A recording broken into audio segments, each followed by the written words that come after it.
Good morning, today we are in the lovely place that is Walsall. There you go, Walsall Car Centre, because Mark McCann has invited everybody along to come and see his supercars because he's selling some of them, and we were going up this way anyway because we were going for dinner with some of my family. So I thought, well, on the way, why don't we go and check out a supercar meet on a back street in Walsall.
That's more like it, isn't it?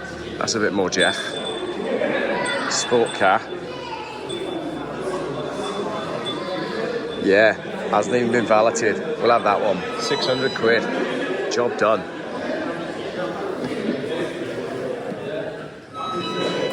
Oops. Wasn't me.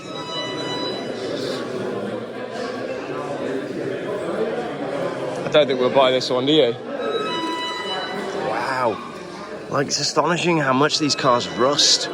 What is going on, Ford? This was 2004. You shouldn't have been building cars that rust that badly in 2004. It's unacceptable, isn't it?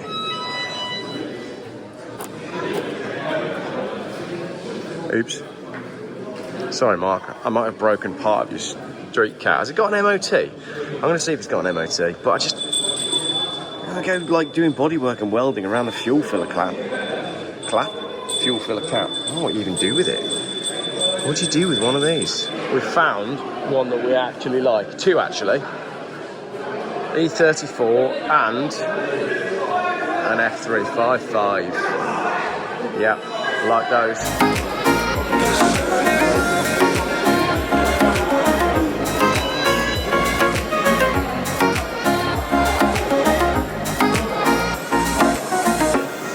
To be fair, that Monster Munch packet is full, and there's two of them, so I reckon the price just went up a little bit. 2 packs of Monster Munch when you buy this car.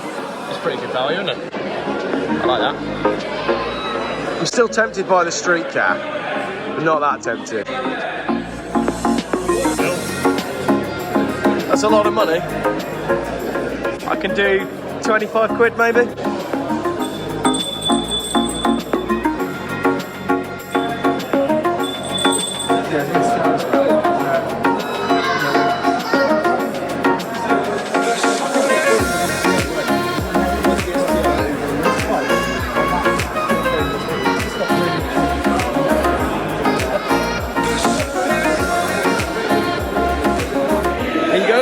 Collaboration that nobody expected today. Geoff Buys Cars and Mark McCann. So, tell me what today is all about. Hang on, I'll flip my camera around. Right.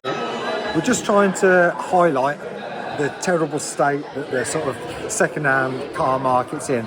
Can you summarise it for us? What is going on? I think that what happened was that nasty cold thing came around. Yeah. And then everybody, the world went mad and cars went up in value. Yep. And now, 3 years later, I just think that it's just finding out where it should be. But instead of like the normal small drop we've had, we've gone back down to really where it should be. But we've had this false high for such a long time. Yeah. So yeah, like some of the stuff I've got, like I'm massively into collecting cars. Yeah. And sort of having a deal where I invest the money in the cars and it doesn't, but like some of these now, it's just like that Urus. When I bought the Urus, it was for overs of like 70 grand, and now it's probably not a lot over list. So in 6 months, it's still good news because it's still over, but it's probably lost 50 grand. It's like life-changing amounts of money. It is for a lot of people, and as you said, during the cold, as we call it, the post-cold world, cars were selling. At the time, I was working freelance, helping sell classic cars, and I've never known, working in that office, when the phone rings and someone buys a car over the phone. That was just absolutely unheard of, but it was happening 2 or 3 times a week. The market just went absolutely nuts, and I do think that now, like you say, we're seeing a realignment of values. Are you concerned for the future of the car world? What do you reckon? I think that hopefully it will sort of settle down, and I think it's just bad times, the cost of living, the heating at the minute, people are spending a lot of money just keeping their houses warm. Yeah. I think the last thing that on their mind today is buying a second-hand car. We've just done a video all about Porsches and Taycans. Yeah. And it's just some of the stories we've found out is just unreal. Go on, can you give me one? Stuff like go over to Mark's channel, by the way, and I'm sure you'll see that'll be coming up. But the Taycan values are nuts at the moment. It was a Taycan. The guy was just telling us there's a guy ordered a Taycan 4-wheel drive. Yeah. They didn't have one, so they said, have a 2-wheel drive one for now, and then we'll have it back. So just it's coming, have this. So we bought it. It was 98 grand. Yeah. Then 6 months later, his 4-wheel drive one came, and then he said to him, right, obviously new cars come. Here's this one which I'd like to put into part exchange. Yeah. And they said that they didn't want it. They didn't want it because they had loads of them, and then they offered him £30,000 for it. What was the mileage on the car at that point? I can't remember what it was. Nothing. It was like, it was irrelevant mileage. Yeah. It was like, I don't know, maybe 10,000, 20,000. But in 6 months, it devalued like over £60,000. Do you know what though? I spoke to someone at the Classic Motor Show in November with the exact same story, and he got to a stage where, and he showed me on his app, on his phone, his Taycan had done, I think, 60 miles, and they didn't want it back even with 60 miles on the clock. So he was in the same position. He'd been sold the one that he didn't want, whilst he waited for the one that he did want, and then couldn't sell it. And it's wild. So I think we're not far off seeing Taycans starting with a 3. Can you imagine a Taycan at 39,995? Great car as well. There's nothing wrong with it. Couldn't agree more. Great car. We were just looking at part of trying to do a deal on a GT3 RS. Yeah. They offered us as a sweetener 3 Porsche Taycans. They were £170,000 each. Yeah. We put it in We Buy Any Car. Yeah. Delivery mileage 70 grand, £100,000 loss, and it hadn't even moved a mile. It's nuts, isn't it? And like you say, what a great car. Yeah. There's nothing wrong with them. But the problem is what I've been saying on my channel. The business users are incentivized into the EVs. There is no appetite for them. There's 700 Taycans on Auto Trader right now and 700 Audi e-trons, but there's not 700 buyers for each of those cars. Like if you want one, you can get a bargain, as you just said. Company car tax on the new car, it works. Second-hand cars, nobody wants them, and the problem that deal which I was talking about having 3 brand new Taycans, well, I can't sell them to a business because they're now classed as second-hand, and that only works on a brand new car. So brand new Taycans works, second-hand just doesn't. Brand new cars then, what are you excited about? What's coming out? What's brand new that you're actually thinking, do you know what, I might have one of them? I've seen that new Audi RS6 looks nice. I thought you'd like a little bit of that, yeah. That looked good. Revelto's coming soon. Yeah. Big fan. I've had to go last week in a GT3 RS Porsche, which was amazing. Yeah. Need a Volvo. Yeah, we've got to get you in a Volvo. So I'd like oh god, I can't think what they're called now. I saw a yellow one on collecting cars. It'd be the 850 T5R or the R. Yeah. Cool yellow, iconic cars. But again, those have gone crazy on prices now. now. Money. It was like 25 grand, something like that. It was so much money. It just couldn't justify such an amount of money. But a great car. But I've always wanted one. Last question then, right? If there was a fire and you can only save one car, which one's it going to be? That's a great. I love that. It's tough. He's thinking it is tough.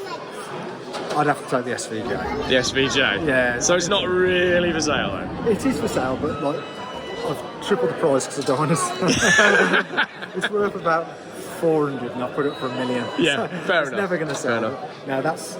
Now we did our honeymoon in it. Yeah. We've done like gumball in it. Like it's just a special car. Yeah. Special cars. Another question, final question. Why is it that there's a number of successful YouTubers who are all from Birmingham?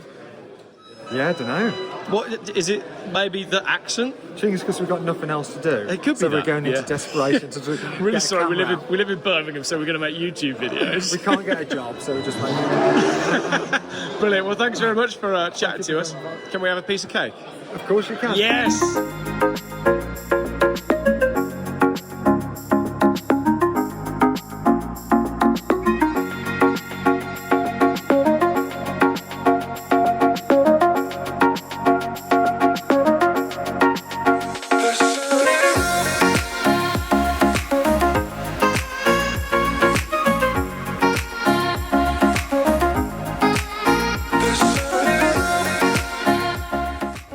Right then, that'll do us. We're going to head off and get some Sunday lunch. Thank you for watching that video and enjoying the world's most annoying alarm. I think that alarm was every time a door opened, or the office door at the back. But yeah, interesting little setup that they've got going on. Lots of people here, very busy, lots of cars to see. I think the KA was sold, which is probably a good thing because, to be honest, I didn't really want to buy that. But there we go. That's a random Sunday. Now it's time for lunch.